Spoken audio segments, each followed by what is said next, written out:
Atay, sigurado ka ba na dito natin makikita yung kalahating katawan ng manananggal? Oo, siyempre. Dito sa gubat hahatiin ng manananggal ang katawan niya kasi walang nagpupuntang tao rito. Halos 1 oras na po tayong palakad-lakad pero kahit dulo ng daliri ng paa ng manananggal, wala pa po tayong nakikita.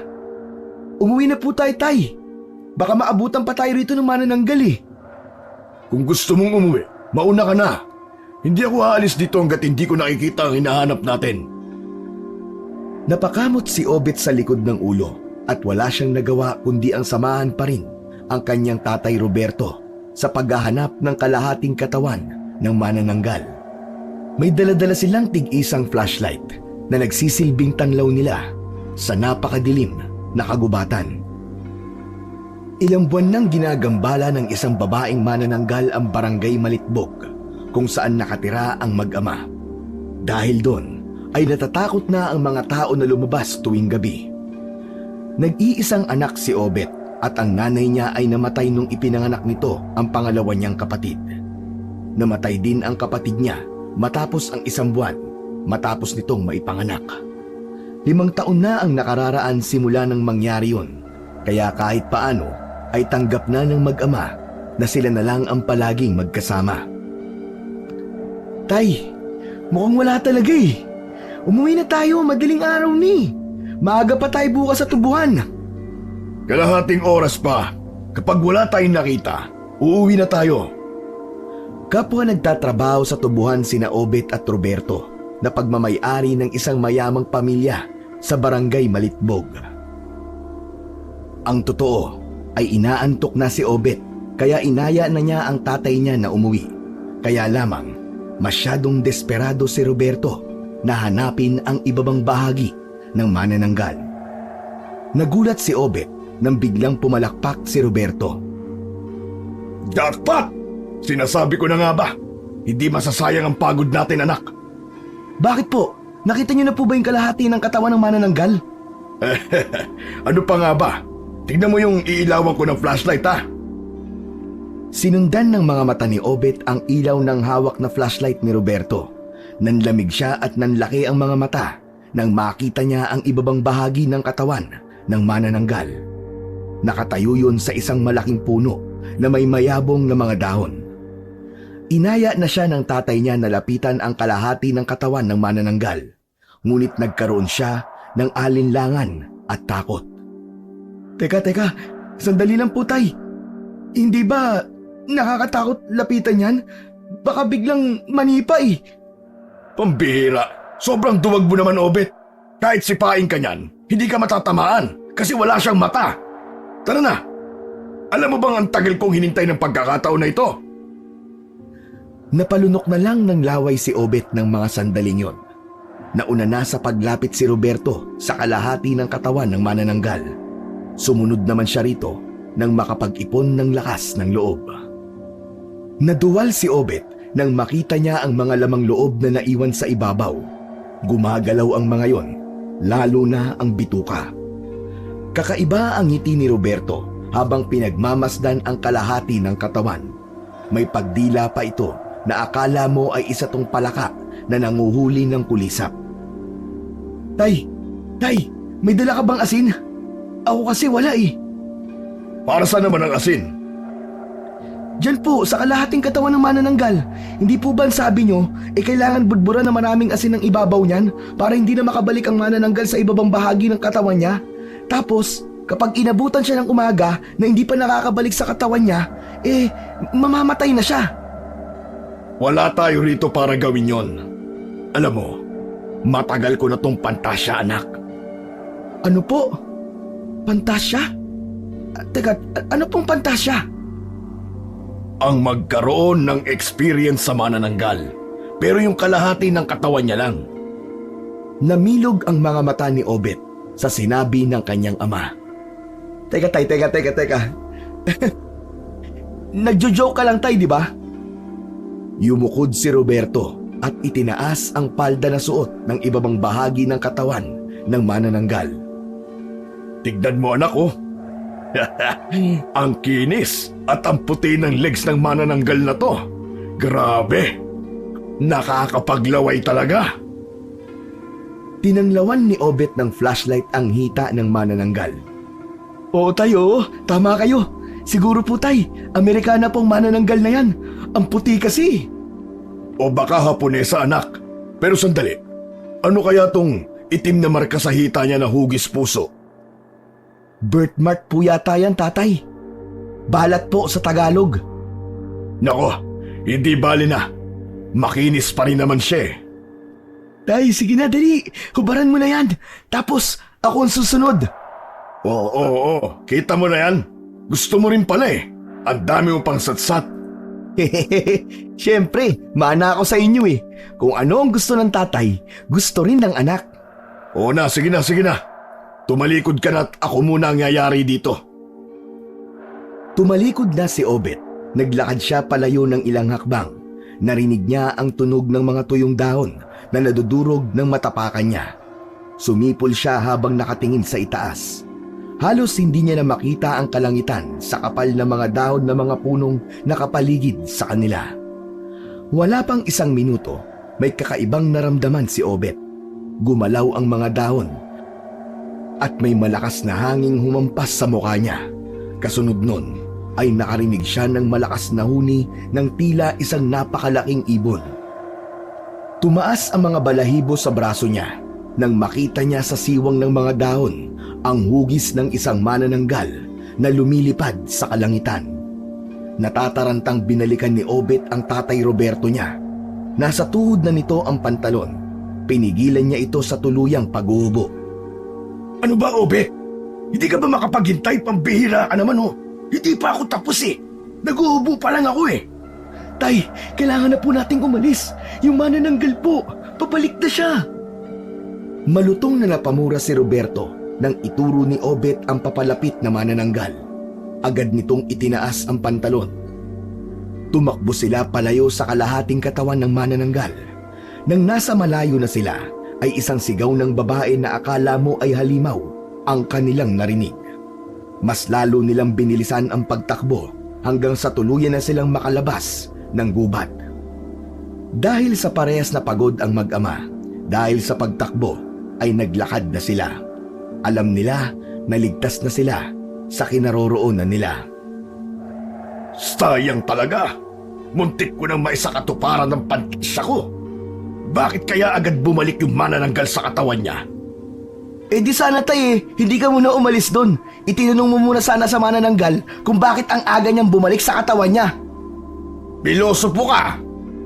Pero hindi bale, marami pang ibang pagkakataon. Saan pala tayo pupunta ngayon, tay? Uuwi na ba tayo? Hindi muna. Siyempre, hahanap tayo ng pampagana. Pampagana? Huwag ka na magtanong. Basta sumunod ka na lang sa akin. Inakbayan ni Roberto ang anak niyang si Obet at magkasabay silang naglakad-lakad sa barangay Malitbog. Kapansin-pansin ang paglinga-linga ni Roberto na tila masusi nitong tinitingnan ang bawat bahay na kanilang nadadaanan. Maya-maya pa ay sumenyas si Roberto kay Obet. Itinuro nito ang isang bahay na bukas pa ang mga ilaw at may naririnig sila sa labas na nagbubuhos ng tubig. Sumenyas si Roberto na wag maingay si Obet. Tahimik silang naglakad papunta sa likod ng bahay kung saan naroon ang banyo. Gawa sa sawali ang dingding ng banyo kaya mabilis silang nakasilip doon. Nanlaki ang mga mata ni Obet nang makita niya sa loob ng banyo ang isang dalagang naliligo. Ngunit sa hindi sinasadyang pagkakataon, nang igalaw ni Roberto ang paa nito, ay meron itong natapakan na plastik na bote ng tubig. Lumikha yun ng ingay. Naalarma ang babaeng naliligo at agad nitong hinablot ang tuwalya. Malikot ang mga mata nito habang binabalot ng tuwalya ang sarili nitong katawan. Nanginginig ang boses ng babae nang tanungin nito kung sino ang nasa labas ng banyo. Ako ang manananggal! Kakainin kita! Malakas na napasigaw ang babae. Tumakbo itong takot na takot palabas ng banyo habang sumisigaw ng tulong sa tatay nito. Yun na ang naging pagkakataon ng mag-ama upang tumakbo palayo. Ngunit hindi pa man sila nakakalayo ay narinig na nila ang galit na sigaw ng tatay ng babae. Nang lumingon sandali si Obet, ay nakita niya ang isang lalaki sa may tapat ng bahay na may iwinawasiwas na itak. Mas lalong binilisan ng dalawa ang pagtakbo sa takot na habulin sila ng tatay ng babae. Pagkarating nila sa kanilang kubo ay habol nila ang paghinga. Napahiga sila sa kawayang sahig. Kasalanan mo to, tay. Ang likot mo kasi. Alam ko ba may maaapakan ako ron? Sa tingin mo, tay, nakilala kaya tayo ng tatay ng babae? Naku po, yari tayong dalawa kapag nagkataon. Hindi naman siguro, anak. Medyo malayo na tayo nakita tayo eh. Ang malas naman ng gabing to. Hindi ko na nga nayari yung kalahating katawan ng manananggal. Muntik pa tayong mahuli sa paninilip. Napakamalas talaga. Itulog na lang muna natin tong kamalasan na to, tay. Baka bukas, swerte na tayo. Maagang nagising sina Obet kinaumagahan. Nag-almusal sila ng nilagang saging at kape. Naligo sila pagkatapos at nagtungo na sa tubuhan kung saan sila nagtatrabaho bilang manggagapas. Pagmamay-ari yun ni Marcelo na kilala bilang negosyante sa kanilang lugar. Sa gitna ng trabaho ng mag-ama ay dumating si Marcelo kasama ang dalaga nitong anak na si Bea. Nag-iisang anak ni Marcelo ang dalaga. Lihim na ngumiti si Obet kay Bea nang makita niya yon. Napakaganda kasi ni Bea kahit napakasimple ng ayos at pananamit. Makinis at maputi ang kutis nito. Tila walang lalaki ang hindi maaakit sa taglay na kagandahan ni Bea. Ay, magsipagsipagan ka. Nandito na po si Marcelo. Nakikita ko, hindi ako bulag. At nakikita ko rin ang napakaganda niyang anak. Tignan mo ang balat ng babaeng yun, oh. Diyos ko, napakakinis, nakakasilaw. Kung bata-bata lang ako, nako, liligawan ko talaga yan. Pambihira, nakakakilabot ka naman, tay. Tatay ka na ni Bea, saka huwag mo na nga siyang bastusin. Makapagsalita ka naman dyan. Parehas lang naman tayo manyakis, ah. Lihim na nagkatinginan sina Obet at Bea. Hinaplos ni Bea ang kaliwa nitong pisngi habang nakatitig kay Obet. Alam ni Obet na yun ang hudyat ng lihim na komunikasyon nila na sila lamang ang nakakaalam. Inayos ni Obet ang suot niyang salakot bilang pagtugon kay Bea. Tay, sandali lang ah. Kailangan ko pong gumamit ng banyo eh. Bakit ba sa tuwing nandito si Sir Marcelo at ang anak niya nagbabanyo ka? Akala mo ba hindi ko yun napapansin, ha? Anong magagawa ko, tay? Talagang nababanyo ako eh. O sige na. Bilisan mo lang. Nagmamadaling umalis sa tubuhan si Obet at nagtungo sa banyo nila roon na medyo may kalayuan. Nasa gitna yun ng malawak na talahiban. Pumasok siya sa banyo, ngunit hindi niya iniligay ang kandado at hinayaan niyang nakabukas ng bahagya ang pinto. Makalipas ang ilang minuto ay pumasok na roon si Bea at agad silang naghalikan na para bang sabik na sabik sila sa isa't isa. Isang taon nang magkasintahan sina Bea at Obet, ngunit lihim ang kanilang relasyon dahil takot sila na tumutol si Marcelo sa pagmamahalan nila. Aminado si Obet na malaki ang tsansang tumutol si Marcelo sapagkat trabahador lamang siya sa tubuhan nito, kaya puro nakaw na sandali ang nangyayari sa kanila. At kapag nagkaroon sila ng pagkakataon kagaya nun, ay talagang sinusulit nila. Matapos ang 5 minuto, ay masayang lumabas ng banyo si Obet habang inaayos ang damit. Bumalik siya sa tubuhan na may malaking ngiti sa kanyang labi. Ang tagal mo naman, Obet. Butit hindi ka napansin ni Marcelo na wala ka dito. Tay, hindi po kasi talaga maganda ang lagay ng tiyan ko ngayon eh. Sa lahat ng masama ang tiyan, ikaw lang yata ang masaya. Aba, ang laki ng ngiti mo ah. Para kang naka-jackpot. Jackpot talaga, tay. Teka. Ano sabi mo? Ang ibig ko pong sabihin, jackpot kasi nilabas ko na ang dapat kong ilabas. Sige tay, magtrabaho na po tayo. Maya-maya pa ay nasa harapan na ulit nila si Bea. Nasa tabi ito ni Marcelo. Tila nahihiyang ngumiti si Bea sa kanya, kaya naman mas lalong ginanahan si Obet sa pagtatrabaho. Pakiramdam niya, kahit ang malawak na talahiban ay kayang-kaya niyang gapasin dahil nasa harapan niya ang kanyang inspirasyon. Madilim na nang makauwi sina Obet sa kanilang bahay. Araw yun ng sahod, kaya pumila pa sila sa bahay ni Marcelo upang kunin ang sahod nila para sa buwan na yon. Bumili na rin sila ng alak dahil nakasanayan na nilang mag-ama ang mag-inom tuwing nakakasahod sila. Yun na ang simpleng pagbawi nila sa sarili sa isang buwan nilang pagtatrabaho. Palagi rin silang bumibili ng isang buong lechon ng manok bilang pulutan.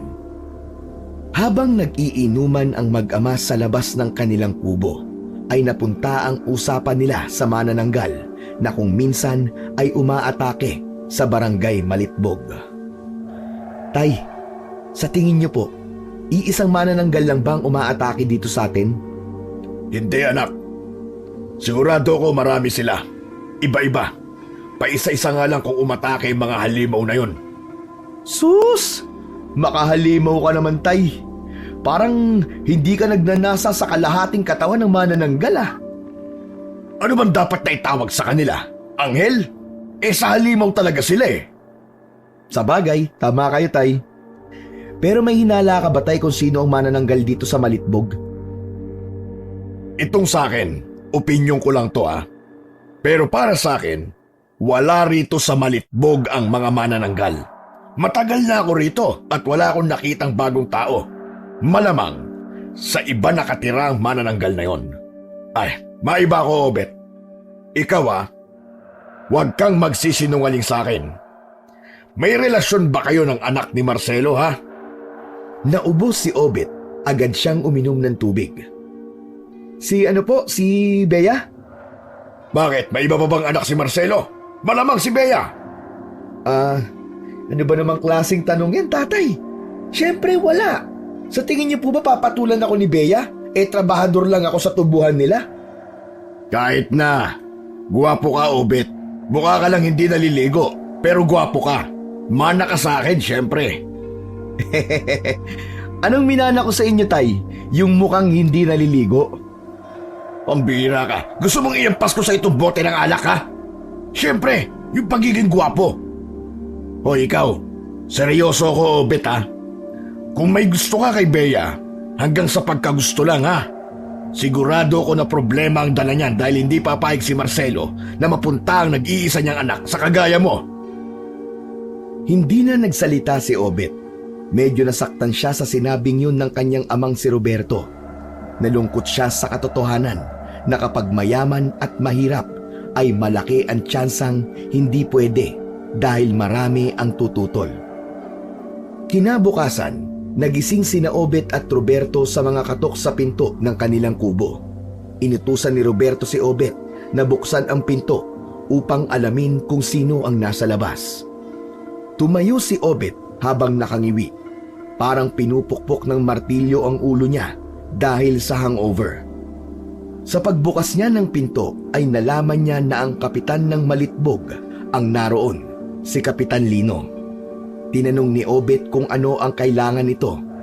Ayon kay Kapitan Lino, ay kailangan nilang magpunta ng tatay niya sa barangay hall dahil merong babae na nagreklamo sa kanila. Sinilipan daw nila ang naturang babae nung isang gabi. Nakilala raw sila ng tatay ng babae. Aba, Kapitan! Hindi po kami ni tatay yun. Baka nagkakamali lang sila. Grabe sila mang bintang sa amin ng tatay ko, ha? Sa kabila ng sinabi ni Obet, ay iginiit pa rin ni Kapitan Lino na kailangan nilang magpunta sa barangay hall upang harapin ang reklamo sa kanila. Bago umalis si Kapitan Lino, ay sinabi nito na bago ang 12:00 ng tanghali ay dapat naroon na sila. Nagmamadaling ginising ni Obet ang tatay Roberto niya. Ano ba, Obet? Mamaya mo lang ako gisingin. Masakit pa ang ulo ko eh. Tay, bumangon na po kayo. Kailangan natin magpunta mamaya sa barangay hall. Yun nga ba't sinasabi ko eh. Nailala tayo ng tatay ng babae na sinilipan natin noong nakaraang gabi. Nagre-reklamo sila laban sa atin. Ano? Napabalikwas ng bangon si Roberto. Teka, paano tayo nakilala? Hindi ko alam, Tay. Pero problema to. Anong gagawin natin? Nahulog si Roberto sa malalim na pag-iisip. Maya-maya pa ay sinabi nito na haharapin nila ang reklamo. Sinabi nito ang mga dapat nilang gawin at sabihin.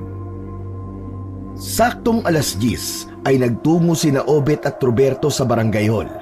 Nandun si Kapitan Lino at ang babae na sinilipan nila. Kasama ng babae ang tatay nito. Susugurin sana sila ng tatay ng babae. Mabuti na lang at naawat ito ng 2 tanod na naroon. Kinumpirma naman ng tatay ng babae na si Obet at Roberto ang nakita nitong tumatakbo ng gabing yon. Hindi raw ito maaaring magkamali.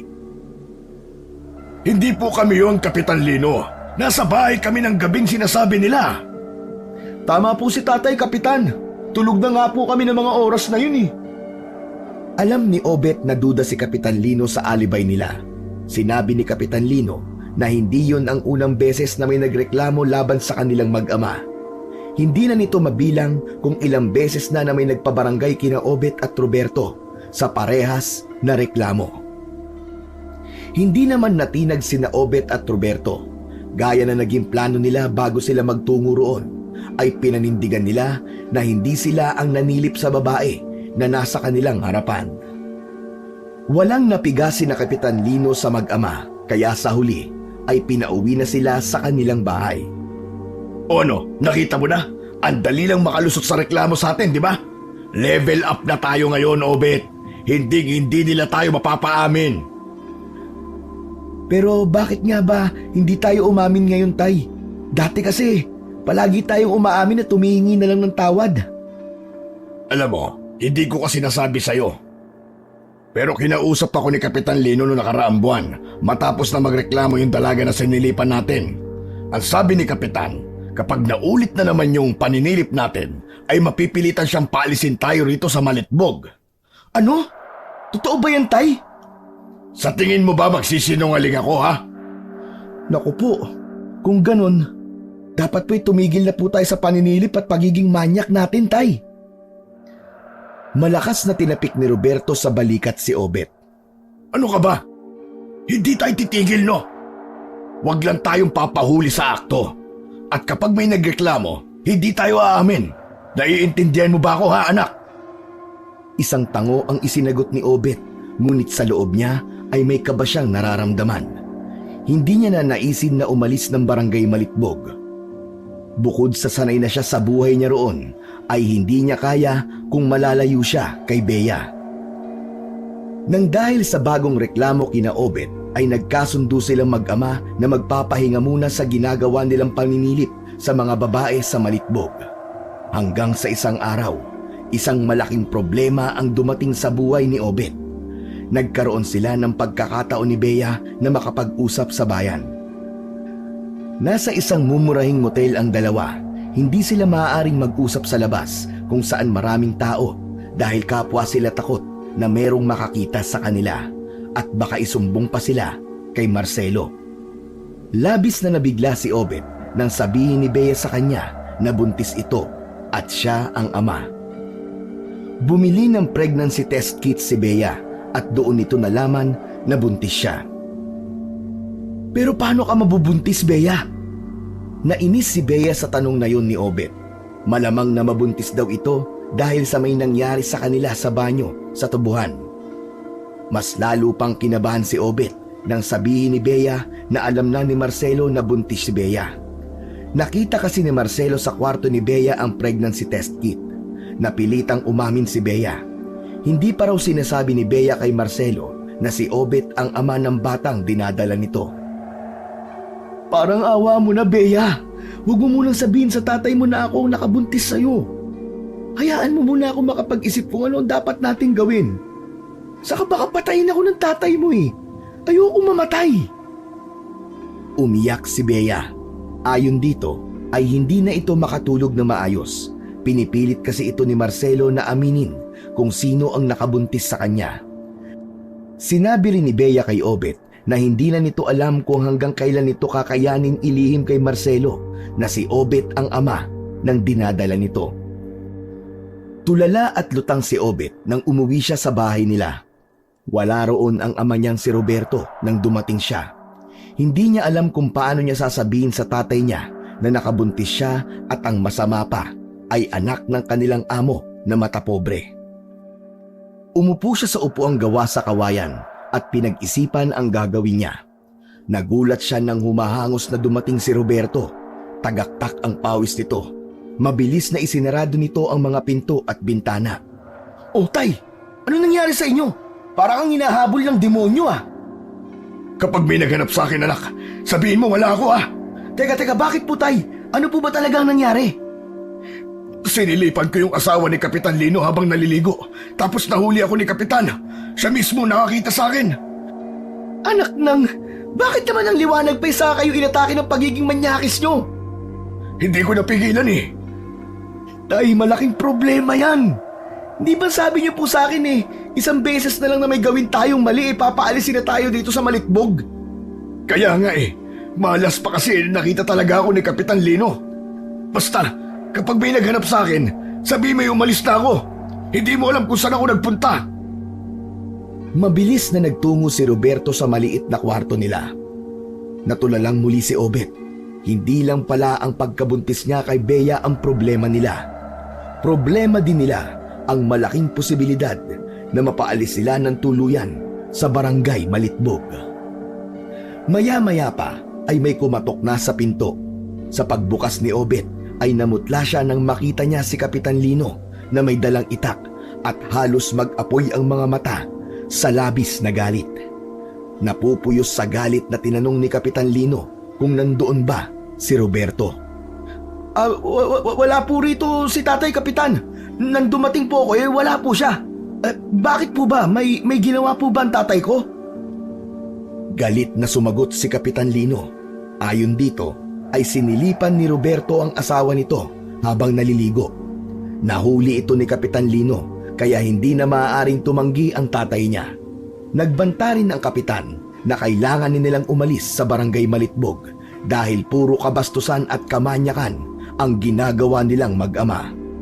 Hindi na raw papayag si Kapitan Lino na maulit pa ang ginagawa nilang mag-ama.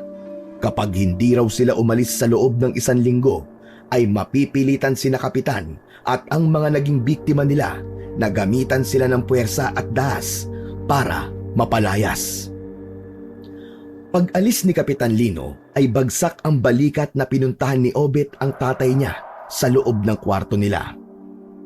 "Tay, kailangan na raw po nating umalis dito sa Malitbog." Alam ko. Narinig ko, hindi ako bingi. Isang mahabang katahimikan ang namagitan sa mag-ama. Naisip ni Obet na sabihin na rin niya ang isa pa nilang problema para isang bagsakan na lang. "Tay, may sasabihin pala po ako sa inyo." Obet, kung problema yan, huwag muna ngayon. Para mo ng awa. Nabuntis ko po si Bea, tay, yung anak ni Sir Marcelo. Isang malutong na mura ang natanggap ni Obet kay Roberto. Binato pa siya nito ng unan na hindi niya nailagan. Anak ng... Sinasabi ko na nga ba Hindi ka talaga nag-iisip, Obet. Sa dami ng pwede mong buntisin, bakit yung anak pa ni Sir Marcelo? Sinabi ko naman po kay Bea, tay, na huwag niyang sasabihin kay Sir Marcelo na ako nakabuntis sa kanya Sa tingin mo, hindi sasabihin ni Bea kung sino nakabuntis sa kanya? Ang dami na nating problema ngayon, Obet. Lubog na tayo. Ano po ang gagawin natin? Hindi ko alam. Hayaan mo muna ako mag-isip. Pakiramdam ni Obet ay katapusan na ng mundo. Sa tingin niya ay yun na ang karma nila ng tatay niya sa mga paninilip nila sa mga babae sa barangay Malitbog. Siningil na sila ng Diyos sa mga maling nagawa nila. Kinagabihan, habang kumakain ang mag-ama, ay isang hindi inaasahang bisita ang dumating. Walang iba kundi si Marcelo. May kasama pa itong 3 lalaki na armado ng baril. Mahinahong nakipag-usap si Marcelo sa kanila, ngunit dama ni Obet ang galit nito sa kanya. Inamin na sa akin ni Bea na ikaw ang nakabuntis sa kanya. Gusto kong malaman kung paano at bakit, Obet. Sir Marcelo, Mga dalaga at binata na kasi ang mga anak natin. Mapupusok na sila. Madaling madala sa tukso. Kaya nangyari ang hindi dapat mangyari. Hindi ikaw ang tinatanong ko, Roberto. Wala bang dila ang anak mo at ikaw ang nagsasalita para sa kanya? Pasensya na po, Sir Marcelo. Obet, magsalita ka kasi. Ang tagal mo sumagot eh. Huminga ng malalim si Obet bago siya nagsalita. Sir Marcelo, matagal na po kaming nagmamahalan ni Bea. 1 taon na po simula nung naging kami. Aaminin ko po na naging mapusok po kami ni Bea kaya po nabuntis siya. Patawarin niyo po ako, Sir Marcelo, kung hindi namin kagad sinabi po sa inyo. Alam ko ang likaw ng bito ka mo, Obet. Kayong mag-ama, alam kong sinadya mong buntisin ang anak ko para maging parte kayo ng pamilya namin. Hindi ako papayag na mangyari yon. Hindi ko hahayaan na magkaroon kayo ng kahit piso sa pera ko. Sir, hindi naman po totoo yan. Kilala niyo ako. Alam niyo ang kaya kong gawin. Ang gusto ko, umalis kayo rito sa Malitbog at wag na kayong babalik kahit kailan. Dahil kapag nakita ko ulit ang mga pagbumukha niyong mag-ama rito, makikita na lang kayo ng mga tao na tagtad ng bala ng baril sa tubuhan ko. Nagkakaintindihan ba tayo? Pero naiintindihan po namin, Sir Marcelo. Huwag kayong mag-alala dahil bukas na bukas po ay aalis na kami ng anak ko dito sa Malitbog. Sir Marcelo, humihingi po ulit ako ng paumanhin sa nagawa ng anak ko sa anak nyo. Matapos ang pag-uusap na yon, ay umalis na si Marcelo kasama ang mga tauhan nito. Mabilis na isinarado ni Roberto ang pinto at ikinandado yon. Tay, bakit pumayag ka sa gustong mangyari ni Sir Marcelo? Paano na ang anak ko kay Bea? Ibig bang sabihin, hindi ko na siya makikitang lumaki? Hindi niya ako makikilala bilang ama niya? Alam mo naman pala ang pwedeng mangyari. Sana inisip mo muna yan bago ka nagpadala sa tukso. Napaka-irresponsable mo, Obet. Kung hindi kayo nakapagpigil na dalawa, sana man lang gumamit kayo ng proteksyon. Wow! Sa'yo pa talaga nang galing ang mga salitang yan, tatay ah. Sino ba nagturo sa akin na manilip sa mga babae? Sino ba nag-impluensya sa akin para maging manyak? Hindi po ba't kayo? Tumigil ka, Obet ha! Hindi to ang oras para sa panunumbat mo. Alam ko, wala akong magandang naituro sa'yo bilang tatay mo. Pero mas makabubuti kung mag-isip tayo kung saan tayo pupunta ngayon. Tumahimik muna si Obet na pagtanto niyang tama si Roberto. Hindi yun ang oras para maging magkaaway silang dalawa. Dapat ay magtulungan sila dahil kailangan na nilang umalis sa barangay Malitbog. Nagkasundo ang mag-ama na madaling araw aalis sila. Kinagabihan ay inimpake na nila ang mga damit nila at ilang gamit. Maging ang kakaunting pera nila ay pinagsama-sama nila. Tig-isang malaking bag ang naimpake nila Obet at Roberto. Malungkot si Obet dahil hindi siya makapaniwala na darating ang araw na kailangan nilang umalis ng tatay nila sa Malitbog. Kung siya ang masusunod, gugustuhin niya na doon na tumanda sa lugar na yon. Tay, saan tayo pupunta? May naisip ka na bang pupuntahan natin? Sa totoo lang, anak, wala akong alam na pwede nating lipatan. Kaya naisip ko na sa gubat muna tayo pansamantala. May mga prutas at talaman doon na pwede nating makain. Maglalakad-lakad tayo hanggang makakita ng ibang lugar kung saan pwede tayo magsimula ulit. May pera po tayo, tay. Bakit hindi natin gamitin yun na pamasahe sa pagpunta sa ibang lugar? Walang Jo. Kung makapagsabi ka naman may pera tayo, parang milyon-milyon ang pera natin. Hindi natin pwedeng galawin ang kakaunting pera na meron tayo, Obet. Gagamitin natin yon sa pagsisimula natin. Kaya hihanda mo ang sarili mo. Mamaya kasi, mahaba-habang paglalakad ang gagawin natin. Maagang natulog sina Obet at Roberto. Pagsapit ng 3:00 ng madaling araw, ay ginising si Obet ng kanyang ama. Oras na ng pag-alis nila sa Malitbog. Nagsuot sila ng komportabling damit at sapatos. Alam nila na maputik kung minsan sa loob ng gubat, kaya hindi maganda kung tsinelas ang isusuot nila. Nagbaon din sila ng pagkain at tubig. Habang naglalakad paalis ng Malitbog, ay maluhaluha si Obet. Itinago niya yon sa tatay niya dahil baka kung ano pa ang sabihin nito. Pumasok na ang dalawa sa kagubatan na nasa dulong bahagi ng Malitbog. Walang direksyon ang kanilang dinaanan, basta lakad lang sila ng lakad. Nang magliwanag na ang paligid ay sandali silang nagpahinga. Uminom sila ng tubig at pinaghatian nila ang isang piraso ng tinapay. Kailangan nating tipirin ang pagkain na meron tayo, Obet. Hindi tayo sigurado kung may pagkain tayong makikita dito sa gubat. Hindi rin natin alam kung ilang araw tayo maglalakad bago makarating sa ibang bayan. Hindi niyo po ba alam kung gaano kalaki ang gubat na to, Tay? Sa tagal kong nabubuhay rito, hindi ko alam. Matapos ang ilang minutong pagpapahinga, ay muli silang nagpatuloy sa paglalakad. Gabi na ngunit naglalakad pa rin sina Obet at Roberto. Panay ang hampas ni Obet sa braso dahil maraming malalaking lamok ang naisipsipin ang kanyang dugo. Sa gitna ng kanilang paglalakad ay may naramdaman silang malakas na hangin na nagmula sa itaas. Sabay silang napatingala at kapwa sila ng hilakbot nang makita nila ang isang manananggal na paikot-ikot na lumilipad sa itaas. Obet! Takbo! Agad na tumakbo ang mag-ama habang nakasunod sa itaas ang manananggal. Umaangil pa yon na akala mo ay isang halimaw na nakadagdag ng takot sa kanila.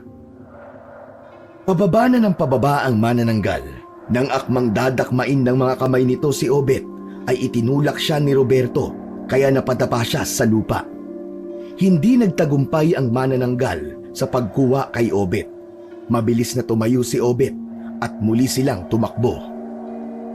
Obet! Doon tayo pupunta! Sa kuwebang yun! Itinuro ni Roberto ang isang kuwebang may maliit na pasukan. Sa pagtingala ni Obet ay nakita niya ang manananggal na pasugod na naman sa kanila. Naunang nakapasok si Roberto sa kuweba. Papasok na sana si Obet, ngunit nagawa siyang hawakan ng manananggal sa magkabila niyang balikat. Ang buong akala niya ay makukuha na siya ng manananggal, ngunit mabilis na nahawakan ni Roberto ang dalawa niyang kamay. Tatay! Tay, tulungan mo ako! Ano pa nga ba sa tingin mo ang ginagawa ko? Huwag kang bibitaw! Kumapit ka na maigi sa akin! Isang kamay na lang ang ginamit ni Roberto para hawakan si Obet. Nakita ni Obet na may kinukuha si Roberto sa gilid ng pantalon nito. Isang patalim ang inilabas ni Roberto at sinaksak nito ang isang kamay ng manananggal. Isang nakakangilong sigaw ang pinakawalan ng manananggal. Saka nito pinakawalan si Obet. Hinila siya ni Roberto papasok ng kuweba. Hindi yun ganun kalalim, kaya halos ilang di pa lamang ang layo nila sa bukana ng kuweba. Takot na yumakap si Obet sa tatay niyang si Roberto nang nagpumilit ang manananggal na pumasok sa kuweba. Pero dahil sa malaki nitong mga pakpak ay hindi ito makapasok. Pilit silang inaabot nito gamit ang mga kamay nitong may matutulis na itim na kuko. Makalipas ang ilang minuto ay sumuko na ang manananggal at lumipad na ito paitaas. Pinakiramdaman ni na Obet ang paligid. Hindi na nila narinig ang angil ng manananggal.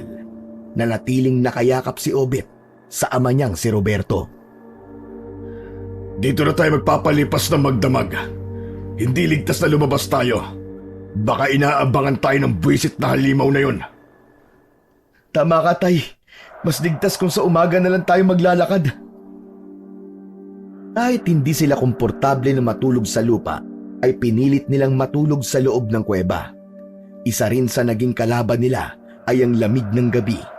Ganun pa man, pinili pa ring matulog ni na Obet at Roberto dahil alam nila na pagsikat ng araw ay muli silang sasabak sa mahabang lakaran.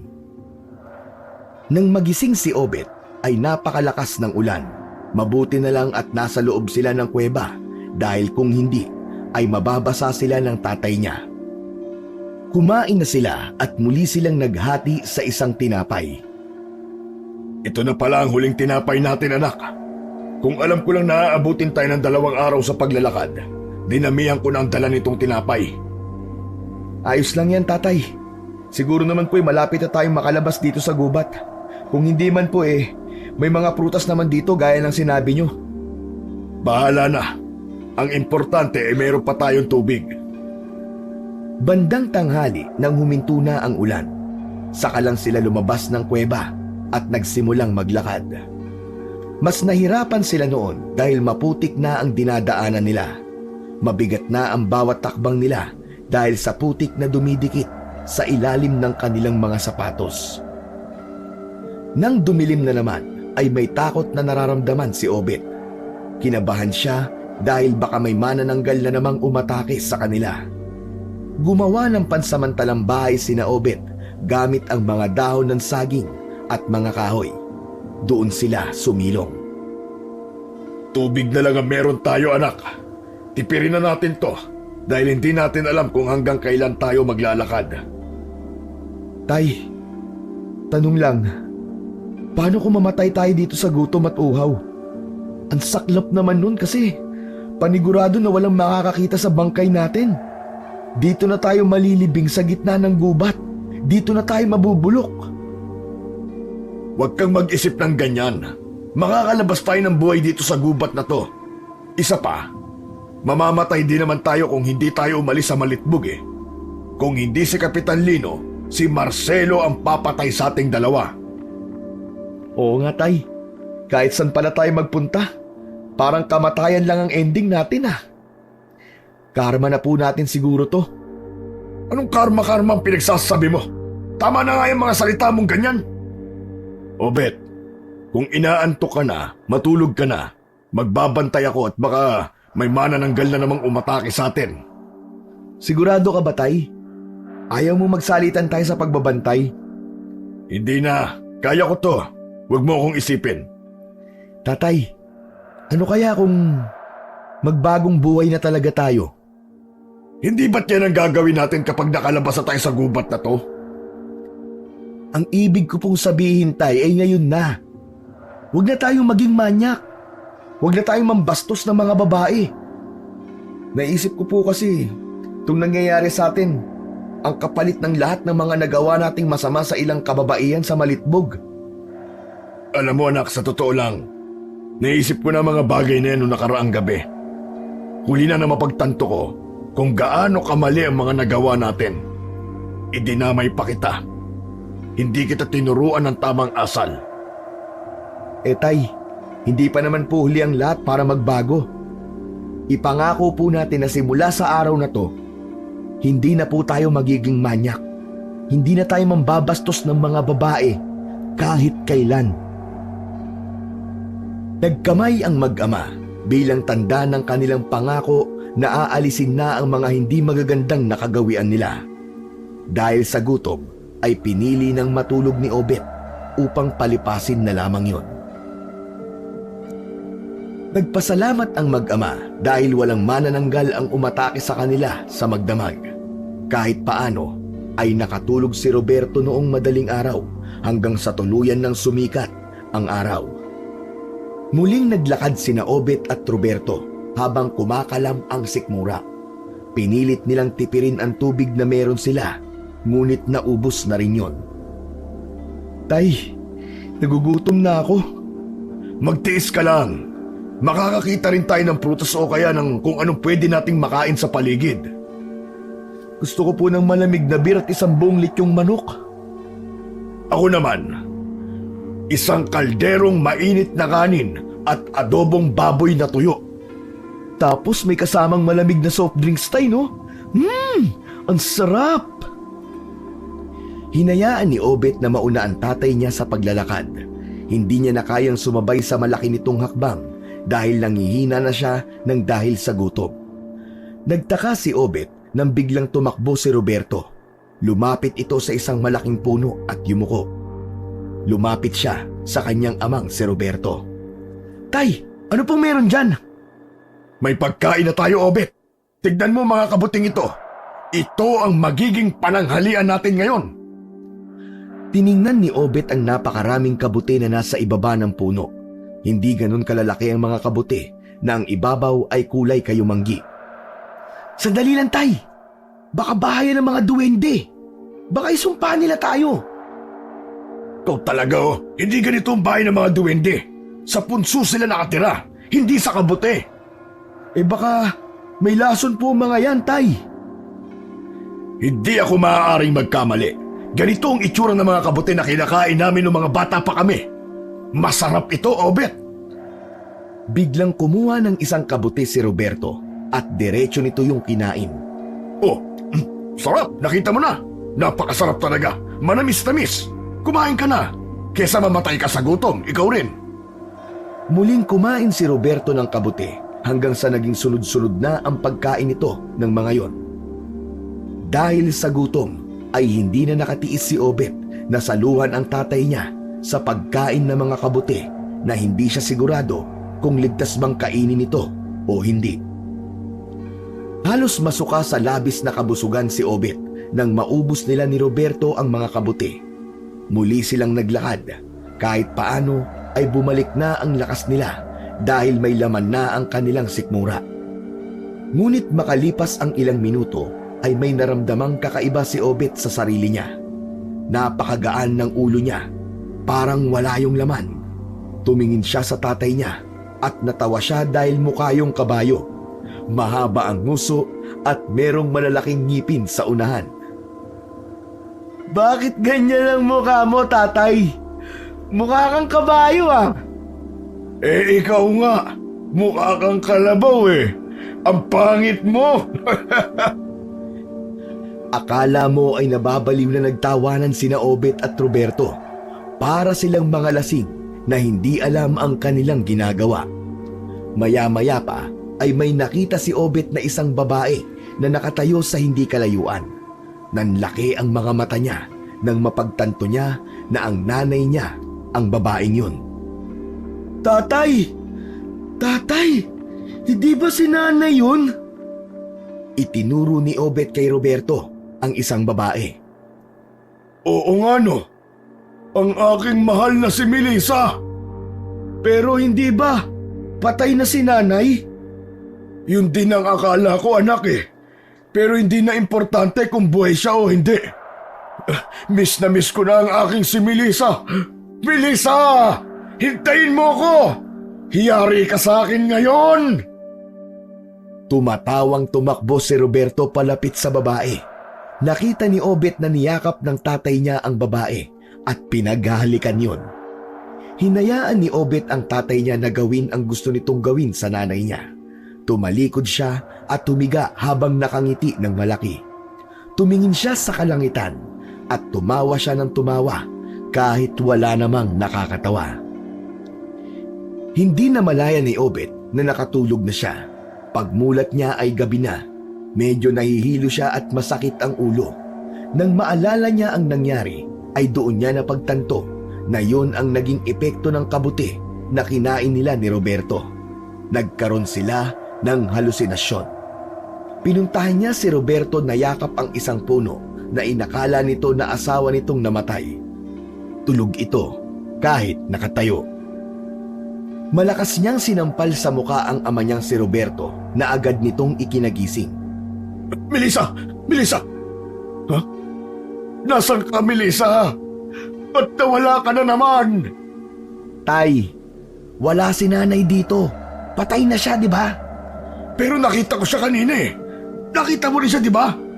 Nagromansahan pa nga kami. Hindi si nanay ang niroromansa mo, Tay. Yan o, yang puno na yan, yang yakap-yakap mo. Sabi ko na nga ba't hindi natin dapat kinain yung mga kabuti na yun Kung ano-ano tuloy ang nakita natin na hindi naman totoo. Ganun ba? Ay, hayaan mo na. Nawala naman ang gutom natin kahit sandali. Ano nang gagawin natin ngayon, Tay? Medyo nagugutom at nauuhaw na ako Ako nga rin Sige, maglalakad-lakad muna tayo at maghahanap ng makakain. Gutom na talaga ako. Mukhang wala nang manananggal ngayong gabi. Kung meron, magtago na lang tayo agad. Nagsimulang maglakad ulit ang mag-ama. Matapos ang halos 1 oras na paglalakad sa kadiliman ng gubat, ay may nakita silang ilog. Sa wakas! May tubig! Tatakbo na sana si Roberto papunta sa ilog nang pigilan ito ni Obet. Sandali lang, tatay. Baka hindi yan totoo. Baka may epekto pa rin sa atin yung mga kabuting kinain natin. Oo nga no, tama ka. Dapat ay makasiguro tayo na totoong ilog nga yon. Marahang naglakad ang dalawa palapit sa ilog. Yumukod sila at sumalok ng tubig sa ilog gamit ang kanilang mga palad. Uminom sila ron. Nakangiti silang nagkatinginan. Totoo nga, Obet. Ilog nga talaga to. Tubig nga. Dalhin mo, uminom na tayo. Uminom na sila sa ilog gamit ang kanilang bibig. Uhaw na sila dahil simula nang maubos ang baon nilang tubig ay hindi na nasayaran ng tubig ang kanilang lalamunan. Sa pag-angat ni Obet ng muka ay natigilan siya nang may nakita siyang babae na nakaupo sa gitna ng ilog habang kinukuskus ang braso gamit ang isang batong panghilod. Napalunok siya sapagkat napakaganda ng hubog ng katawan ng babae. Mahaba ang tuwid na buhok ng babae na abot hanggang sa bewang nito. Akala mo ay nakakita ng isang diyosa, si Obet. Tay, May babae! ano bang babaeng pinagsasabi mo? Paano magkakaroon ng babae dito? Nasa gitna tayo ng gubat. Hindi totoo yung nakikita mo. Kinusot ni Obet ang mga mata niya. Umasa siya na mawawala ang babae, ngunit naroon pa rin yun sa kanyang harapan. Totoo, tay! Babae talaga siya, oh! Sexy! Napakagandang babae! Nang sabihin yun ni Obet, ay mabilis pa sa 4:00 na tumigil si Roberto sa pag-inom sa ilog. Nasaan? Nasaan ang sexy at magandang babae? Nasaan yan? Itinuro ni Obet sa tatay niya ang kinaroroonan ng babae. Napanganga si Roberto. Unti-unti silang lumapit sa babae. Isang dipa na lamang ang layo nila sa babae nang bigla itong lumingon sa kanila. Bumakas ang pagkabigla sa mukha ng babae. Nagmamadali itong nagbihis. Sino kayo? Huwag niyo akong sasaktan! Huwag kang matakot, miss. Hindi kami masamang tao. Ako si Obet. At ito naman ang tatay ko, si Roberto. Naligaw kasi kami. Ilang gabi na kami dito sa gubat pero hindi namin alam kung saan ang daan palabas. Kung maaari sana pwede mo bang ituro sa amin ang palabas dito at kung saan ang susunod na bayan? Hindi ko alam kung saan ang palabas dito sa gubat. Matagal na akong nakatira dito. At kahit minsan, ay hindi pa ako nakakalabas dito. Nagmamadaling naglakad palayo si Carmela. Ano kaya kung makituloy muna tayo sa bahay ng babaeng yon?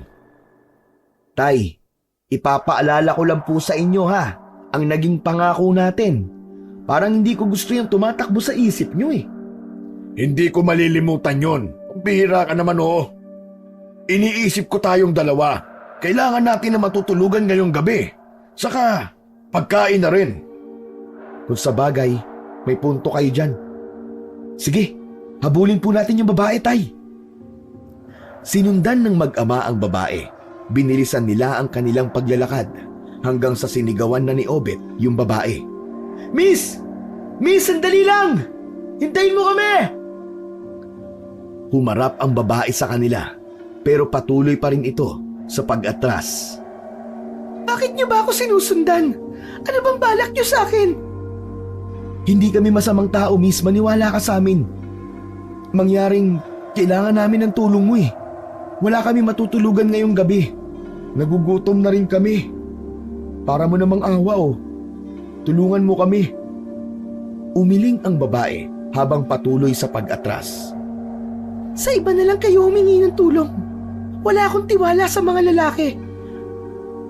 Lahat sila ay nabigla nang sa pag-atras ng babae ay nahulog ito sa isang hukay. Mabuti na lang at nakakapit ito sa isang bato na nasa gilid lang ng hukay na yon. Agad na tumakbo sina Obet at Roberto upang tulungan ang babae. Inabot nila ang mga kamay ng babae at pinagtulungan nilang hilahin. Ligtas naman nilang naialis ang babae sa hukay. Medyo kinilabutan si Obet nang makita niya na nasa ibaba ng hukay ay may mga matutulis na kawayan na nakatusok. Kung tuluyang nahulog ang babae doon, panigurado niya na katapusan na nito. Sino bang walang utak ang gumawa ng ganyang hukay sa gitna ng gubat? Ako ang may gawa niyan. Panghuli ko yan sa baboy ramo na siyang kinakain ko dito. Ganun ba? Pasensya na ah. Hindi ko naman sinabi na wala kang utak. Hindi yun seryoso. Matalino ka nga kasi naisip mo ang ganyang klase ng panghuli sa mga hayop. Maraming salamat sa pagliligtas sa buhay ko. Hindi pwedeng hindi ako bumawi sa inyo. Ang sabi niyo ay kailangan niyo na matutuluyan at makakain. Sumunod kayo sa aking kubo. Maraming salamat. Tatanawin namin malaking utang na loob ang pagtulong mo sa amin. Teka, ano nga palang pangalan mo? Carmela. Ako si Carmela. Bagay sa iyo ang pangalan mo. Nahihiyang ngumiti si Carmela. Mas lalo yung gumanda sa paningin ni Obet. Tumalikod na ito at nagsimulang maglakad habang nakasunod silang mag-ama. Makalipas ang halos 10 minutong paglalakad ay narating na nila ang kubo ni Carmela. Luma na ang kubo at kung titingnan ay tila matagal na yung nakatayo roon. Naunang pumasok si Carmela. Nang masindihan nito ang gasera ay saka sila nito pinapasok. Humingi pa nga ito ng pasensya sa kanila dahil magulo at maliit lamang ang kubo nito. Ayos lang Carmela, ikaw naman. Mukhang maaliwalas dito sa loob ng kubo mo ah. Saka matibay ba tong kawayang saig mo? Salamat ulit kasi tinulungan mo kami kahit ang sabi mo kanina wala kang tiwala sa mga lalaki. Sa tingin ko naman ay may pagkakatiwalaan kayo. Isa pa, iniligtas niyo ako. Naniniwala ako na kapag may ginawang kabutihan ng isang tao, ay dapat mo yung ibalik. Ipinaganda sila ni Carmela ng makakain. Naglaga ito ng saging at kamote. Nang maluto yun, ay gutom na nilantakan yun nina Obet at Roberto. Humingi ng paumanhin si Carmela dahil ayon dito ay wala itong bigas o kanin. Ang mga pagkain daw nito ay yung mga makikita lamang sa gubat na yon. Hindi raw ito lumalabas doon. Ayos na ito, kaysa sa wala. Oo nga pala Carmela. Pwede bang magtanong? Anong tatanong mo? Mag-isa ka lang ba rito? Huwag ka mag-alala. Wala kaming gagawing masama sa'yo kahit mag-isa ka lang dito. Oo, mag-isa lamang ako rito sa kubo ko. Dati kasama ko ang aking ina, ngunit matagal na siyang sumakibilang buhay. Bakit naman dito nyo napiling manirahan sa gubat? Wala kaming sariling lupa. Dito sa gubat, walang nakikialam sa amin. Tahimik at payapa ang aming buhay. Isa pa, lahat ng pangangailangan ko ay nandito lang sa gubat, lalo na ang pagkain at tubig. Sa bagay, basta masipag ka lang at kontento ka sa simpleng pamumuhay, ay mabubuhay ka na rito. Pero hindi ba delikado sa inyo mag-isa rito? Paano kung may magawing masasamang loob dito gaya ng mga rebelde? Madalas ay sa mga ganitong lugar na pupunta mga ganun eh. Ayon kay Carmela, sa tagal na nitong nakatira sa gubat ay wala pang rebelding nagagawi roon. Kung sakali man daw na merong magtangka rito ng masama, ay kaya nitong ipagtanggol ang kanyang sarili. Matapos kumain, ay binigyan sila ni Carmela ng tig-isang unan. Karton lamang ang ipinanlatag nila sa sahig dahil yun lamang ang meron doon. Para sa mag-ama ay mas okay na yon kaysa sa labas sila matulog. Sa labas ay hindi nila sigurado ang kanilang kaligtasan, lalo na at merong manananggal na gumagala. Habang si Carmela ay nakahiga sa isang sulok, sira-sirang banig ang latag nito. Meron itong unan at isang manipis na kumot. Sa labis na pagod din na Obet ay mabilis silang nakatulog. Hindi niya alam kung gaano na siya katagal natulog nang maalimpungatan siya dahil sa kaluskos na narinig niya sa labas ng kubo. Kinabahan siya nang makarinig siya ng pagaspas ng pakpak. Tay! Tay, gising! May manananggal yata sa labas! Gising ni Obet sa tatay niyang si Roberto. Napabalikwas ng bangon ang tatay niya. Nasaan naman nananggal? Ang ingay mo naman, tay! Baka magising si Carmela! Nasa labas! May narinig akong pagaspas ng pakpak eh. Nagpakapa-kapa sa dilim ang dalawa hanggang sa mahawakan nila ang dingding na gawa sa pawid. Binuklat nila yon ng bahagya upang makasilip sa labas. Nakita nila ang anino ng manananggal na lumipad sa kalangitan. Papalayo yun sa kinaroroonan nila, kaya kahit paano ay nakahinga sila ng maluwag. Buti at papalayo yung manananggal. Mukhang dumaan nandito. Kaya nga tay, matulog na ulit tayo. Inaantok pa ako eh. Kaya nga pati ako. Inistorbo mo ko Sana sinirip mo muna kung papalayo o hindi yung manananggal bago mo ako ginising. Buwisit ka talaga Kinabukasan, tanghali na nang nagising sina Obet at Roberto. May nakahain na sinabawang gulay at nilagang kamoting kahoy sa lapag. Walang lamesa doon, kaya sa lapag ang kainan kung saan din sila natutulog. Hinanap muna ni Obet si Carmela, ngunit hindi niya yon nakita. Kumain na muna sila at nagtira ng para kay Carmela. Wala silang ideya kung kumain na ba yon o hindi pa. Saktong pagkatapos kumain ng dalawa ay dumating si Carmela. May dala itong mga isda na nakatali. Ayon kay Carmela ay nauna na itong kumain nung tulog pa sina Obet. Nagtungo ito sa ilog at doon ay nanghuli ng mga isda. Hindi lang pala mga gulay at mga baboy ramo makakain dito, no? Meron ding isdang tabang. Oo, sagana rin sa isda ang ilog kung saan niyo ko unang nakita. Tinulungan ni Obet na maglinis ng isda si Carmela. Alam mo bang may manananggal dito sa gubat? Kagabi, may nakita kami ni tatay. Hindi ka namin ginising kasi palayo naman yung manananggal eh. Oo, alam ko na may manananggal dito. Pero hindi niya ako ginagalaw. Madalas ay dumadaan lang siya dito sa gubat. Marahil ay meron siyang bayan na pupuntahan kung saan maraming tao. Ang totoo, dun siya nananalasa sa lugar kung saan kami nanggaling ng tatay ko, sa Malitbog. Hindi ko alam kung bakit kayo nandito sa gubat. Bakit kayo umalis sa lugar niyo? Hindi agad nakasagot si Obet sa tanong ni Carmela. Nag-isip muna siya ng kasinungalingan dahil hindi niya pwedeng sabihin kay Carmela ang totoong dahilan kung bakit kinailangan nilang umalis sa Malitbog. Tinanggal kami sa trabaho ni tatay kaya wala na kaming kabuhayan dun. Naisipan namin na lumipat sa ibang bayan para dun maghanap ng bagong trabaho. Wala na kasing trabaho para sa amin sa Malitbog eh. Tapos naligaw na kami. Hindi na namin alam kung paano kami makakarating sa susunod na bayan. Pasensya na kung hindi ko kayo matutulungan pagdating sa bagay na yan. Ang maitutulong ko lang ay maaari kayong dito pansamantala tumira sa aking bahay. Malaking bagay na yun sa amin, Carmela. Pakiramdam ko nga hulog ka sa amin ng langit. Kasi nang makita ka namin, kailangan na talaga namin ng pagkain at tubig. Salamat talaga ha. Mabilis na lumipas ang mga oras. Sumapit na naman ang gabi. Maagang kumain sina Obet at Roberto at Carmela.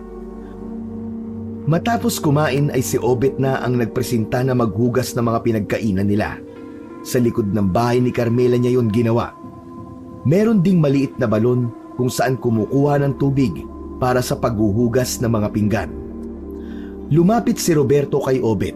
Ang akala ni Obet ay tutulungan siya nito, ngunit makikipag-usap lang pala ito sa kanya. Obet, anong masasabi mo kay Carmela? Mabait siya, tay. Mukha ring inosente. Saka maganda, no? Ang sexy. Ang ganda ng kutis. Maputi. Parang hindi babad sa init Hindi naman po mainit dito sa gubat kasi puro puno sa paligid. Saka, pwede bang wag tayo mag-usap ng ganyan, tay? Mamaya marinig pa tayo ni Carmela Kung ano pa isipin nun. Wala siya. Nagpaalam sa akin. Titingnan daw niya yung hukay na ginawa niya at baka may nahuli ng baboy ramo. Nandyan po man siya o wala, hindi dapat tayo nag-uusap ng ganyan tungkol kay Carmela. Siyang tumulong sa atin, di ba? Saka tay, baka nakakalimutan nyo. Nangako tayo na hindi na tayo magiging manyak. Grabe ka naman sa akin, anak. Kamanya ka na ba yung purihin ko ang isang dalaga? Kapag kasi ikaw ang nagsabi, Tay, parang may ibang meaning eh. Pero seryoso, Tay, may pagnanasa ka ba kay Carmela? Magsabi po kayo ng totoo. Alam mo anak, sa totoo lang meron. Pero syempre, dapat tuparin natin yung ipinangako natin. Hindi na tayo magiging manyak sa kahit na sinong babae.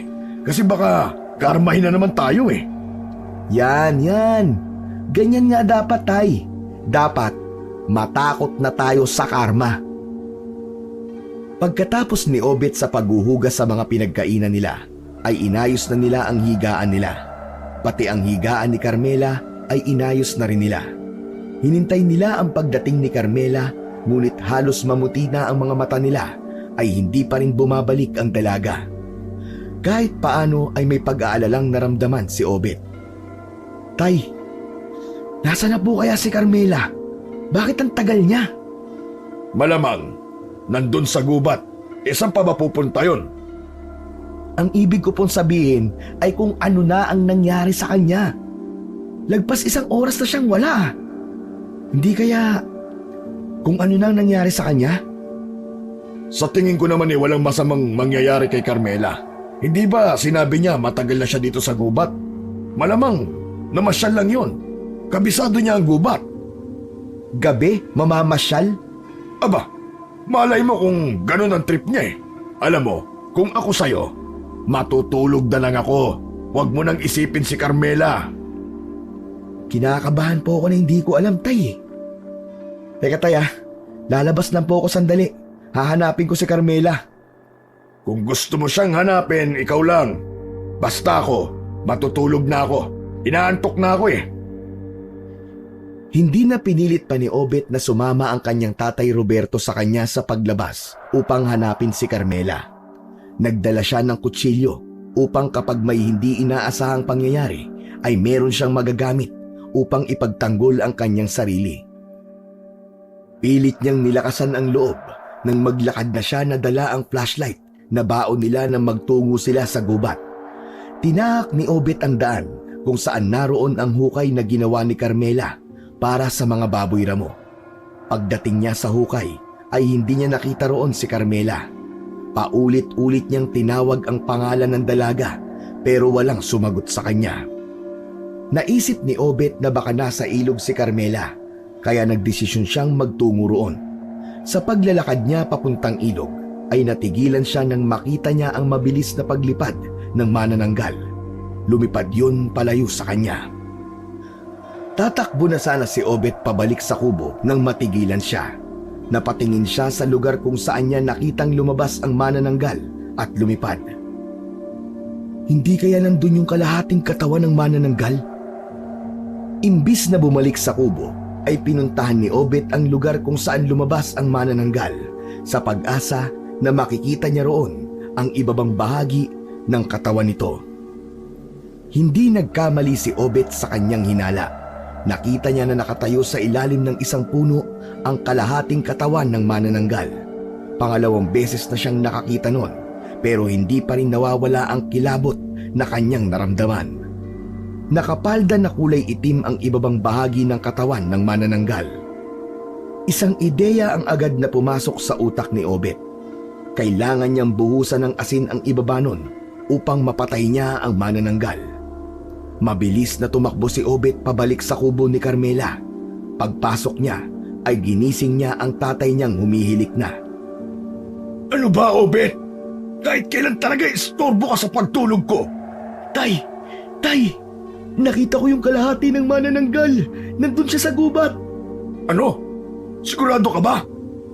Ibig sabihin, pwede natin yung pagsamantalahan.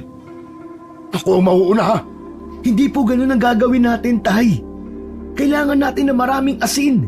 Kailangan natin patahin yung manananggal na yun. Oo nga pala. Nangako nga pala tayo na hindi na natin babastusin ang lahat ng babae.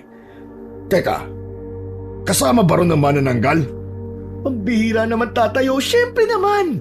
Kahit babaeng langgam o bubuyog pa yan, hindi natin dapat bastusin o manyakin. Tama. Teka, saan mo ba nakita yung manananggal? Tara ho, sumama po kayo sa akin. Pero maghanap po muna tayo ng asin. Naghanap ng asin ang mag-ama sa bahay ni Carmela, ngunit wala silang nakita. Sumuko na sila at nagdesisyon na lamang na itapon sa ibang lugar ang kalahati ng katawan ng manananggal upang mahirapan ang manananggal na hanapin ang kalahati ng katawan niya. Malaki ang hakbang na tinungo ni Obet ang kinaroroonan ng katawan ng manananggal, ngunit nang pagdating nila roon ay wala na yon. Oh, nasaan na? Wala naman eh. Ako ba niloloko mo, Obet? Ginising mo ko para sa pagbibiro mo? Ang sarap-sarap ng tulog ko pambihira ka naman, oo. Tay, sigurado ko. Dito ko talaga nakita yung kalahati ng katawan ng manananggal. Kung nandito yon, edi sana nandito lang yon. Magsasalita pa sana si Obet nang makarinig sila ng kaluskos mula sa kung saan. Mabilis silang nagtago sa likod ng malaking puno. Maya-maya pa ay may nakita silang isang anino na palapit sa kanilang kinaroroonan. Hinigpitan ni Obet ang paghawak niya sa kutsilyo. Anumang sandali ay handa siyang umatake. Napakabilis ng tibok ng puso niya. Malakas ang hinala niya na ang manananggal ang paparating. Ilang dipa na lamang ang layo ng nilalang. Nang dumaan yon sa puno kung saan sila nagtatago, ay mabilis na lumabas si Obet. Pinilupot niya ang braso niya sa liig ng nilalang, sabay tutok ng kutsilyo sa tegiliran nito. Obet, wag! Si Carmela yan! Obet! Obet, ako to! Nang marinig ni Obet ang tinig ni Carmela, ay agad niya itong pinakawalan. Naku! Sorry, Carmela! Sorry! Ang akala ko kasi ikaw yung manananggal eh. Manananggal? Ang sabi kasi ni Obet sa akin, Carmela, nakita niya sa lugar na to yung kalahating katawan ng manananggal. Lalagyan nga sana namin ng asin kaso wala ka palang asin sa kubo mo. Kaya ang naisip namin ay itago na lang yung kalahating katawan ng manananggal. Pero pagpunta namin dito, wala kami nakita. Hindi ko alam dyan sa anak ko kung totoo ba ang nakita niya o baka imahinasyon lamang niya yon. Alam mo kasi, Carmela, may nakain kaming kabuti sa gubat. Ang naging epekto sa amin ay nagkaroon kami ng halusinasyon. Baka may natira pang epekto dyan kay Obet eh. Wala nang epekto sa akin yung kabuti, Tay. Sigurado po ako sa nakita ko. Manananggal nga yun. 100%. Naniniwala ako sa iyo, Obet. Kung nakita mo ang ibabang bahagi ng katawan ng manananggal, makabubuti kung bumalik na tayo sa kubo. Hindi tayo ligtas dito. Sumang-ayon ang mag-ama sa sinabi niyo ni Carmela. Bumalik na sila sa kubo nito at doon ay natulog na silang tatlo upang makapagpahinga. Kinaumagahan, maagang nagising si Obet. Paglabas niya ng kubo ay naabutan niya si Carmela na nagpapaapoy sa lutuan. Natigilan siya na mapansin niya ang kulay ng suot na palda ni Carmela. Kakulay yun ng palda na suot ng manananggal na nakita niya nung nakaraang gabi. Kinabahan si Obet. Nagkaroon siya ng duda sa totoong pagkatao ni Carmela. Pinaghinalaan niya na si Carmela ang manananggal na umaatake tuwing gabi. Doon niya rin naisip na baka kaya walang asin sa bahay nito ay dahil isa nga talaga itong manananggal. Ganun pa man, inisip niya na merong posibilidad na nagkataon lamang ang lahat at mali siya sa kanyang hinala. Napakabait ni Carmela sa kanilang mag-ama. Kung manananggal man ito, unang gabi pa lang nila sa kubo nito ay baka patay na silang dalawa. Simula noon ay nilakasan na ni Obet ang pakiramdam niya kay Carmela. Gabi-gabi ay nagkukunwari siyang tulog. Doon niya napag-alaman na kapag alam ni Carmela na tulog na sila, ay umaalis ito ng kubo. Sa kalagitnaan ng gabi, muling nakita ni Obet na lumabas si Carmela ng kubo. Tahimik na sumunod si Obet. Naglakad siya ng dahan-dahan upang hindi siya mapansin ni Carmela. Lumiko si Carmela sa isang lugar na maraming puno at doon na ito nawala sa kanyang paningin. Huminto si Obet at luminga sa paligid. Nasaan na yun? Ang bilis naman niyang nawala. Sa pag-ikot ng mata niya ay nakita niya ang paglipad ng isang manananggal. Pinuntahan niya ang lugar kung saan yun nagmula at nakita niya ulit ang kalahati ng katawan nun. Anak ng teteng. Tama nga ang hinala ko. Si Carmela nga manananggal. Nagmamadaling bumalik si Obet sa kubo ni Carmela. Pagdating sa kubo, agad niyang ginising ang kanyang ama. Tay! Tay, gumising ka! Sigurado ko, si Carmela, siya ang manananggal. Sabog ka pa rin ba sa kabute ha, Obet? Huwag ka nga magbiro ng ganyan. Baka nananaginip ka lang. Hindi po ako nagbibiro, tay. Hindi rin ako nananaginip. Ilang gabi ko na napapansin na umaalis si Carmela kapag alam niyang tulog na tayo. Kanina, sinundan ko siya. Tapos nakita ko yung kalahati ng katawan ng manananggal sa pinuntahan niya. Tama na nga, Obet. Napakabait ni Carmela sa atin. Pambihira ka naman bata ka, oo. Siguro masyado ka lang pagod at nag-iisip ng kung ano-ano. Kailan ka ba maniniwala sa akin, tay? Kapag parehas na tayong patay, kapag pantay na ang mga paa natin. Tay, kumilos na tayo. Kailangan na nating makaalis sa lugar na to. Hindi tayo ligtas dito. Aalis na tayo dito ngayong gabi, sa ayaw mo man o sa gusto mo. Aalis kayo ngayong gabi? Bakit? Sa anong dahilan? Labis ang panlalamig na lumukob kay Obet nang marinig nila ang boses ni Carmela sa labas ng bahay. Marahan siyang lumingon dito. Nakita niya ang malaking pagtataka sa mukha ng babae. Carmela, ito kasing anak ko Ang sabi niya kasi Mabilis na tinakpan ni Obet ang bibig ng tatay niyang si Roberto gamit ang kamay niya. Gusto kita, Carmela. Yun ang sasabihin sa'yo ng tatay ko. Alam ko na wala kang tiwala sa mga lalaki pero pasensya ka na kung hindi ko napigilan ang sarili ko na magkagusto sa'yo. Pero huwag kang mag-alala kasi aalis na kami dito bukas ng umaga. Naisip ni Obet na mas manganganib ang buhay nila kung malalaman ni Carmela na alam na niya ang itinatago nitong sikreto. Nabigla ako sa sinabi mo, Obet. Pero kung aalis na kayo bukas ng umaga, hindi ko na kayo pipigilan. Sa maikling panahon na nakasama ko kayo, ay masasabi ko na totoo kayong mabubuting tao. Pinanlakihan ni Obet ng mga mata ang tatay niyang si Roberto. Nais niyang iparating dito na huwag nitong sabihin kay Carmela ang natuklasan niya. Tumango ang tatay niya kaya alam niyang nakuha nito ang ibig niyang ipahiwatig. Hindi magawang makatulog ni Obet sa gabing yun. May takot sa dibdib niya na baka may hinala na si Carmela na alam na niya ang sikreto nito.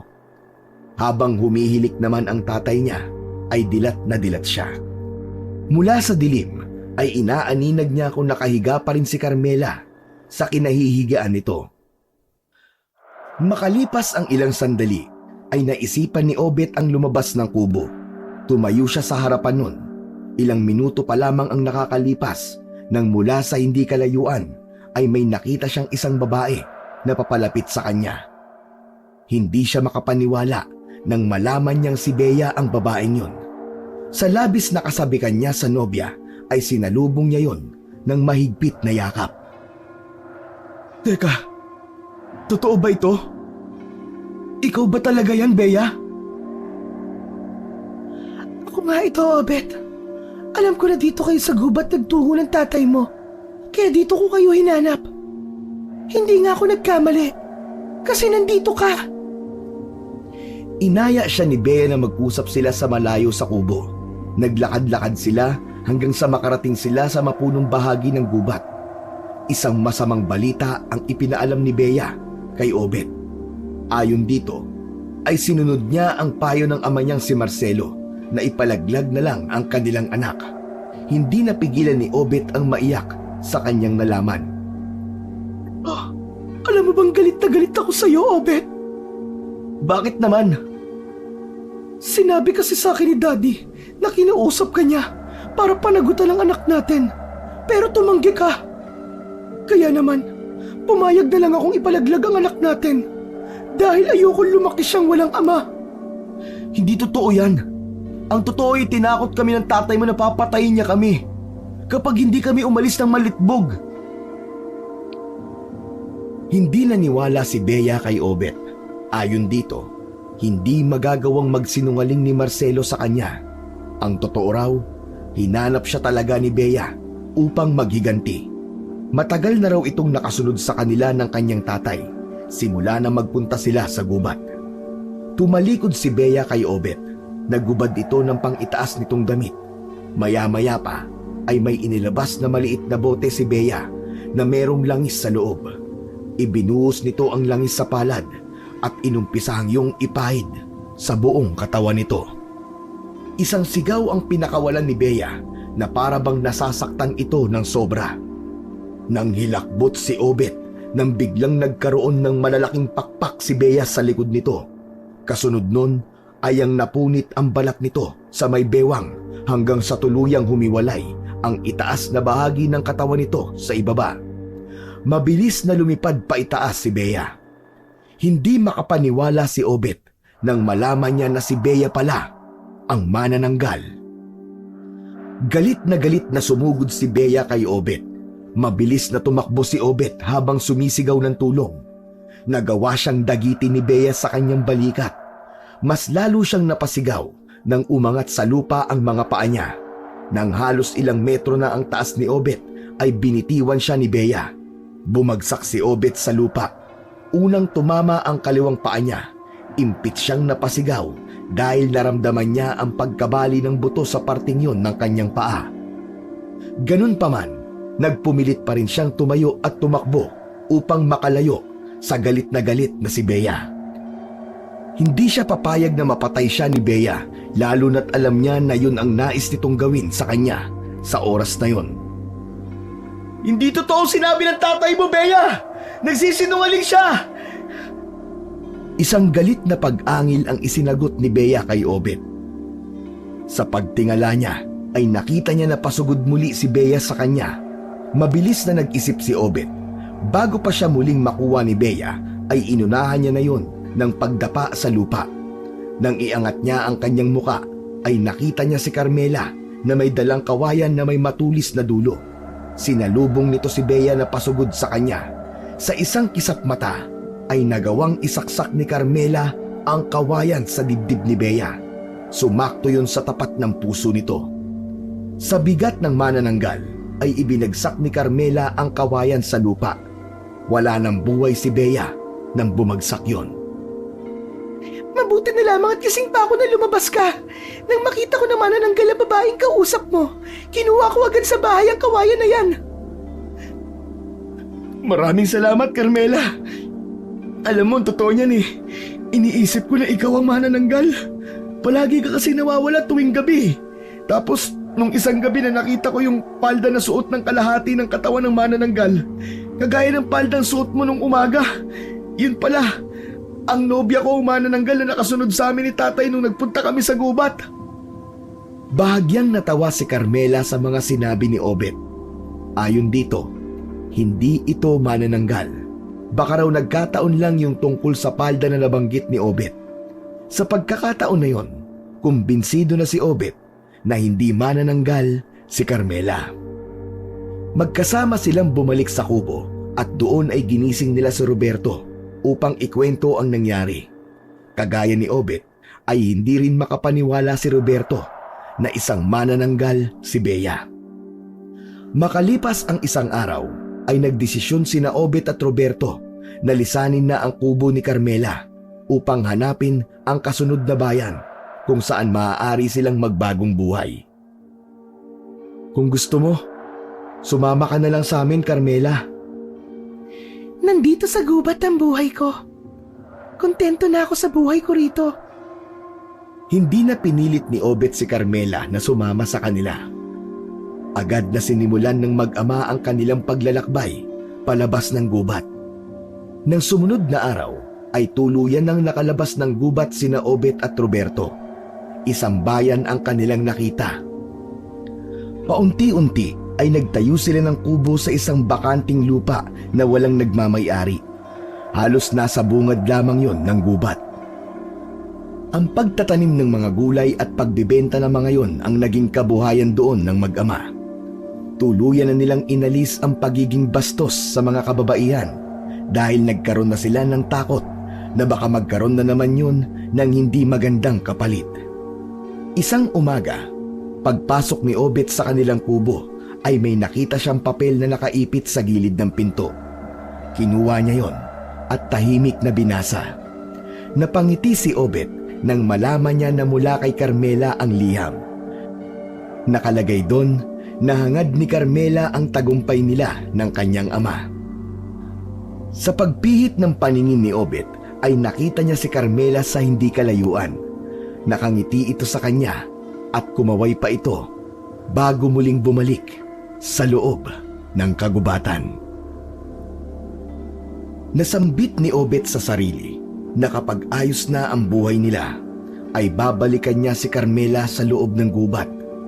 Hihikayatin niya ito na sumama na sa kanila sa kanilang kubo. Ipagtatapat niya rin sa dalaga na sa maikling panahon na nakasama niya ito ay nahulog na ang loob nito sa kanya.